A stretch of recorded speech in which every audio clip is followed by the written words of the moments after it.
Olá pessoal, tudo bem com vocês? Eu sou a Si e antes de começar esse vídeo com entrevista eu quero dar um recadinho pra vocês bem rapidinho. Tá rolando o sorteio de um exemplar de Enquanto Eles Não Vêm em brochura, assinado e com dedicatória do autor aqui dentro. Então tá rolando um sorteio desse exemplar aqui pra vocês lá no Instagram. Corram lá no @mariasimone, Simone com 2 Is, vai estar aparecendo aqui na tela direitinho e vai ter link pro sorteio aqui no box de descrição. Então corram lá pra participar e não fiquem de fora dessa, tá bom? Agora fiquem com o vídeo. Olá pessoal, tudo bem com vocês? Eu sou a Si e hoje eu tô aqui diretamente da Bienal. Estou aqui com o Robson, autor de Enquanto Eles Não Vêm e Sacanas do Asfalto. Eu já falei sobre Enquanto Eles Não Vêm várias vezes aqui no canal, tem resenha dele aqui, vou deixar aqui nos cards pra vocês conferirem. E hoje estou aqui neste climinha de Bienal, de sexta-feira de Bienal, pra gente gravar um vídeo falando um pouco sobre a vida dele de autor. Tudo bom, Robson? Tudo bom. Está preparado? Vamos lá. Não sei se estou preparado, mas vamos. Tá, vamos lá. Eu queria saber quais foram as suas inspirações para os seus livros. Para os dois. Para os dois, é. Então, eu vou começar com Sacanas porque foi o primeiro que eu lancei, assim, né? Um dos que estão publicados. Sacanas do Asfalto, ele surgiu quando eu estava estudando cinema. E aí eu conheci duas pessoas, assim, que marcaram muito nessa fase da faculdade. Nossa, foram duas inspirações para mim. E aí eu tinha muita vontade de escrever um livro que homenageasse o Quentin Tarantino, né? Eu sou muito fã, amo os filmes dele. E os dois sempre me zoavam, porque eu só falava em Tarantino, eles me zoavam demais. Aí eu mostrei alguns textos que eu tinha, livros que eu já tinha publicado antes e tal, porém eu tinha retirado das editoras. Eles falaram, poxa, dava pra fazer uma história e tal, me coloca nesse livro. E aí eu pensei, por que não fazer algo na pegada do Tarantino, homenageando assim os meus amigos e também familiares e que se passa no Brasil, sabe? Aí eu comecei a escrever, deu super certo e a principal inspiração é o Tarantino, mas as pessoas assim que estavam à minha volta me ajudaram muito nesse sentido. Então assim, foi o que mais me influenciou. E o outro livro que é Enquanto Eles Não Vêm, que a gente não trouxe aqui, né? Não trouxe.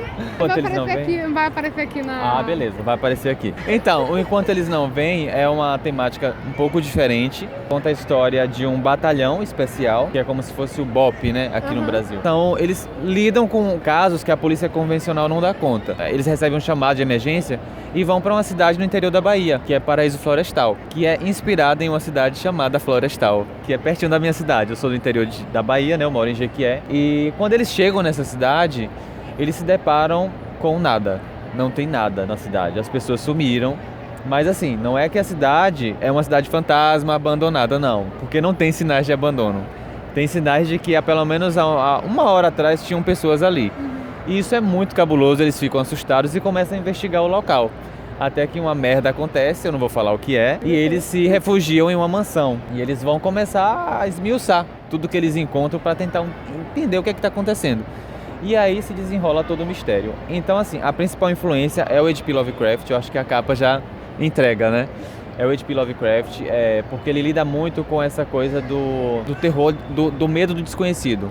O que tá além da porta, o que tá além daquele corredor, daquela esquina, sabe? Eu nunca tinha escrito algo do gênero, mas eu tinha um grande sonho de mexer com isso, porque eu sempre li Lovecraft e me causava medo. Me causa medo. Não é? Então eu pensava, nossa, eu queria muito causar medo em algumas pessoas. Agora, Enquanto Eles Não Vêm, eu diria que Enquanto Eles Não Vêm, ele é mais uma aventura dark, né? Com pitadas de Lovecraft. E realmente dá medo, porque eu acho que eu já te contei isso, né? Ah, uma você vez falou. Eu estava lendo e aí teve um barulho dentro de casa e eu pulei e quase caí da cama. De noite. De noite. Ah, no gente. escuro. Ler livro de terror de noite não é uma boa ideia. Porque eu estava lendo pro Kindle, eu não estava lendo no livro, era e-book. E aí eu pensei, tô tão confortável aqui, vou ficar aqui mesmo. Não foi uma boa decisão da minha parte. Próxima pergunta, qual foi a parte mais difícil de escrever de qualquer um dos dois livros? Você pode escolher uma aí, a parte mais difícil. Olha, eu vou ser sincero, eu não tive dificuldade nenhuma com Sacanas do Asfalto. Foi um livro que eu escrevi muito rápido, foi o livro mais rápido que eu escrevi. Eu acho que é porque eu estava muito feliz, assim. Por eu ter sido inspirado por essa galera, elas estavam muito, assim, me apoiando. Então, quando você, é abraçado, você, sabe, você recebe um comentário positivo. Você já fica ali naquela animação, eu vou escrever mais. Então, isso era muito constante. Então, foi muito fácil. Já o Enquanto Eles Não Vêm, eu tive muitos desafios. Primeiro, porque envolve fatos históricos, né? Eu tive que pesquisar com detalhes. Porque, gente, eu sou péssimo com anos, com datas. Então eu tinha que ter muito cuidado com isso, porque lida com muitas datas. Então, assim, foi a parte mais complicada. E a pesquisa por trás das datas, sabe? Como é que estava o Brasil naquela época, para saber se no contexto iria funcionar. Entendeu? Tem até uma homenagem ao Museu Nacional, né? Que não tinha acontecido aquilo quando eu escrevi. Infelizmente aconteceu, a questão do incêndio. Mas eu acho que essa foi a maior dificuldade, assim, de todos. Porque quando você lida com fato histórico, você tem que ser o mais perfeito possível, né? Todos os cuidados necessários. Eles estão fazendo, sabia? Na hora vocês vão editar, né? Essa pergunta é difícil. Ai, gente. Ai, meu Deus. Seu personagem favorito? É difícil. É difícil. Tem algum assim que você escreveu com aquele xodózinho? Espera aí. Pode ser livro que não tá publicado? Pode. Assim, eu já publiquei antes, mas não tá mais. Pode. Olha, eu gosto de todos, não tem como. Porque eu acho que o autor, ele passa um pouco de si pra aqueles personagens, sabe? Tanto protagonistas quanto vilões. Porque ninguém é perfeito. Nós temos nossos defeitos e a gente acaba passando um pouco dos nossos defeitos nos vilões. Por isso que quando eu leio, eu presto muita atenção nos vilões. Eu também gosto de vilões. Eu acho que um vilão bem trabalhado é uma revelação, sabe? Eu acho. Então, assim, o personagem que eu me inspiro e que eu acredito que tenha muito de mim... Ai, gente, é muito difícil, mas é uma personagem que é uma personagem feminina, que ela é uma pirata. É de uma saga de piratas, que eu lancei 3 livros, né? Eu lancei inicialmente em 2012. Se chamava Entre o Céu e o Mar. Eu cheguei a lançar na Bienal de São Paulo em 2014. Como é que eu nunca vi isso, gente? Que eu retirei. Mas tu não tem nenhum exemplar assim? Não, esgotaram todos. Pra você ter ideia, pra eu pegar um exemplar, porque eu tinha vendido, eu tive que convencer um leitor. Quase o que aconteceu com Sacanas, lembra que eu ia te pedir que eu tinha? Pois é. Gente, mas eu vou relançar, e então tá vai mudar de título, vai se chamar Os Companheiros do Vento. Porque Entre o Céu e o Mar é um nome bonito, mas é um nome muito comum, assim. Tem muita coisa já com esse nome. Gostei do nome. Os Companheiros do Vento. E a personagem principal, que é a Annette, ela não, a história se passa na Europa. É o primeiro livro assim que não se passa no Brasil, meu. Esse exigiu muita pesquisa também. Eu imagino. Sim. Mas a Annette, ela é muito sonhadora, sabe? Então, por ela ser, no contexto da história, uma mulher e ter que enfrentar todo o machismo da época, porque a pirataria, né? Quando se fala em pirataria, eram os homens que dominavam, os capitães. Inclusive, mulheres não entravam a bordo, né? E ela quer ser uma capitã na história. Ela tem motivos para cruzar o oceano e ela não quer cruzar como um objeto. Ela quer e ela luta por isso. Ela sofre muito também, sofre muito. Acredito. Sofre muito. Então, assim, eu me espelho nela por isso, porque eu amo a literatura. Eu sei que é difícil, né? Mas viver de escrita é um grande sonho. Acho que não só para mim, qualquer autor. E a gente enfrenta, né, desafios todos os dias. Sim, né? Tá aqui, tá sendo um grande desafio e uma realização também. Então eu me espelho muito nela por isso. E foi a primeira personagem que eu fiz. Eu também tenho Tem isso, esse né? carinho Especial, né? É. Eu fiquei realmente curiosa pra ler esse livro. Eu gosto Vai de sair piratas esse também. livro, gente. Ela também gosta de piratas. É? Esses dias ela mandou uma mensagem amo. pra mim assim: Simone, você tem algum livro de pirata aí pra me emprestar? Você vai ler o meu depois. Tá, vamos lá. O que mudou no processo de escrita de um livro pro outro? Assim, você sentiu o que mais mudou na sua escrita? Eu acho que a gente evolui a cada leitura. E principalmente na escrita, porque essa é a dica primordial do Stephen King, inclusive. Leia muito, escreva muito, né? Não tem como você querer ser um músico e não ouvir música, ser um diretor de cinema e não assistir filmes. Inclusive o Tarantino, ele nunca foi na faculdade de cinema. O Tarantino, ele diz, né? Eu não frequentei a universidade, eu frequentei o cinema. Eu acho que isso assim, é sensacional. Então, a cada livro escrito é um aprendizado. Primeiro porque o ato por si só da escrita, que é muito delicado, é muito trabalhoso, gente, é muito trabalhoso. E segundo pelo feedback, né, que a gente recebe. Sim. Né? a galera, Eu acho que deve ser a muito... blogosfera, o público em geral, quando tem esse contato, é muito bom pra gente. Imagino, É bem deve ser. enriquecedor. Então, a cada livro é um avanço, né? A gente aprende muito. Quando você tá dedicado a aprender. Ah, também tem isso, porque É. tem gente que realmente não se importa, né? Qual foi o fator determinante pra você começar a escrever e lançar o primeiro livro? Porque esse aqui eu sei que tinha o pessoal que tava te apoiando bastante, sim. mas o primeiro livro, o da Pirata. Tá. Eu acho que, assim, eu tive uma infância meio solitária. Eu não tinha muitos amigos, assim. Tinha a galera da escola e tal, mas eu sempre fui, sabe, aquele carinha deslocado, que não fazia parte das panelinhas e tal. Sei. É por isso que quando alguns autores falam que a solidão inspira, eu acredito. Porque pra mim a literatura foi um refúgio, sabe? E eu ficava muito tempo só, não tinha muitos amigos, então eu meio que comecei a ler, me senti acompanhado pelos personagens e pensei, por que não criar algo meu? Por que não criar um mundo e habitar nele? Porque era como se eu estivesse ali vivenciando aquilo, né? Então acho que o fator foi esse, né? A questão de não ter muitos amigos. Eu nunca fui assim tão, sabe, eu sou muito tímido, então eu não sou muito de conversar, eu não chegava muito nas pessoas, então eu ficava um pouco recolhido. Aí Eu te entendo bem. a literatura me Eu te entendo abraçou. muito bem. Somos um pouco assim também. Tá, vamos lá. Você planeja o livro inteiro antes de começar a escrever? Ou você pensa numa temática, digamos assim, numa parte dele e vai deixando a história te surpreender no meio do caminho? Então, eu tenho muitos livros engavetados. Ao todo, se eu não me engano, são 12. 12? Incluindo Sacanas, que não tá engavetado, né? Então Não, não já inclui. foi, Tá. então são 11. São 11. 11 livros engavetados. 11 livros. Então, todos esses livros eu planejei antes. Teve um planejamento. Eu começo fazendo o meu ritual sagrado, que é um roteiro feito à mão. Eu escrevo tudo à mão, primeiro, para depois... Geralmente o pessoal, né, já faz logo no computador e tal. Eu sou ao contrário, eu escrevo à mão primeiro. E quando eu passo pro computador, eu já vou dando aquela lapidada, aquela melhorada. Até porque o texto, vai eu citar o Stephen King novamente, né? O texto ele precisa de uma descansada. Ele precisa ficar um tempo ali, respirando, ali, longe pra da gente- gente, pra gente voltar com um olhar mais crítico, né?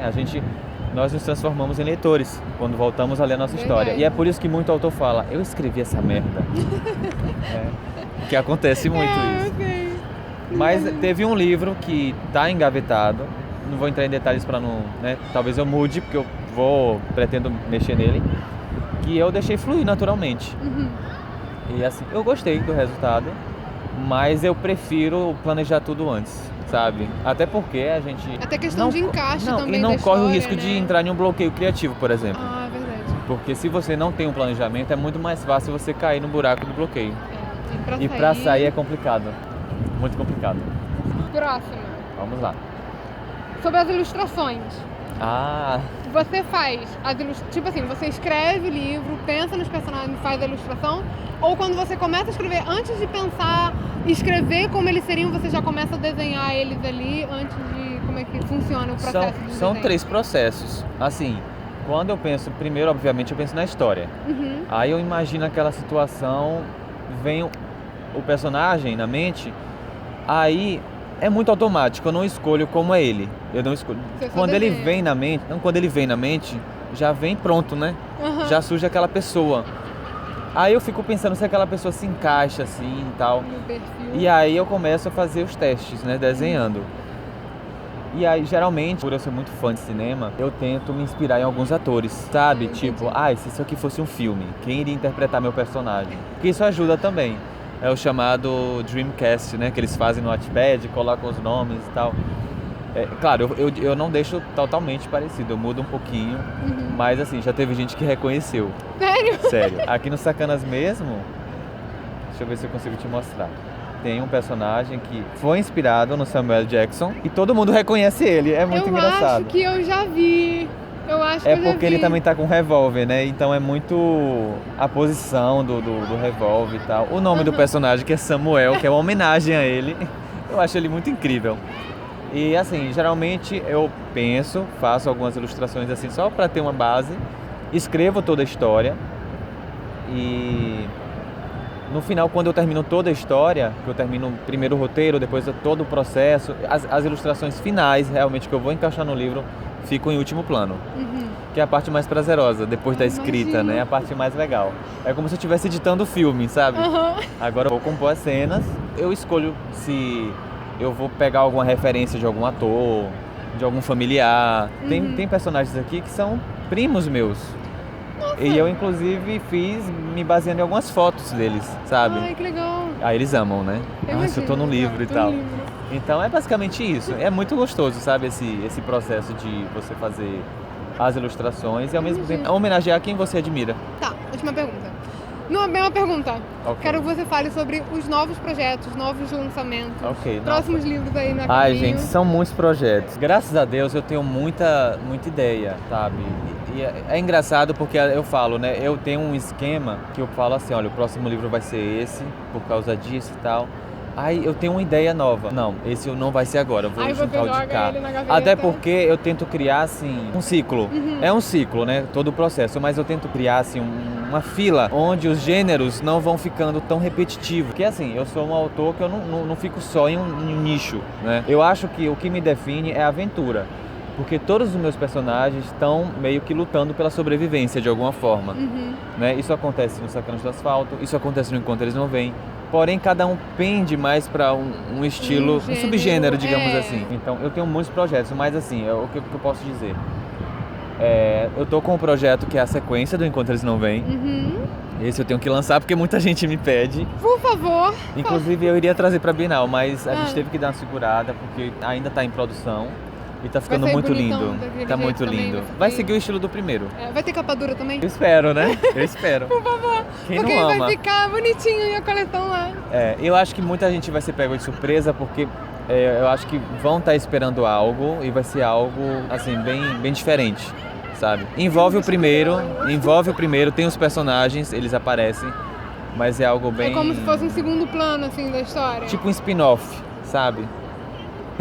Que expande aquele universo. Mil teorias aqui já. Vai envolver mais a origem. Como sabe? Tudo começou, digamos a origem. assim. Vai falar o que acontece depois também. Eu posso falar só isso, mas esse é o projeto que eu posso dizer que vai sair em breve. Ai, por favor. Logo. Fora outros projetos assim de antologias que eu fui convidado, né? Inclusive teria uma antologia aqui, mas eu acho que não deu tempo de chegar. Homenagem ao Lovecraft. Né? Mas vamos aguardar que vai sair. Estou ansiosa. Tô aqui ansiosa eu também. O segundo. Eu tô muito ansioso. Ai, gente, então é isso. Muito obrigada. Eu que agradeço. Foi maravilhoso. Não foi tão difícil quanto eu pensei. Não, eu peguei perguntas fáceis, mas, né... Tá, eu vou deixar todos os links pros 2 livros dele aqui no box de descrição. Também vai ter os links pras resenhas que já foram feitas, vão estar todas aqui nos cards, então confiram lá, tá bom? Se inscrevam no canal. Se inscrevam, curtam esse vídeo e é isso aí. Beijo. Beijo. Tchau.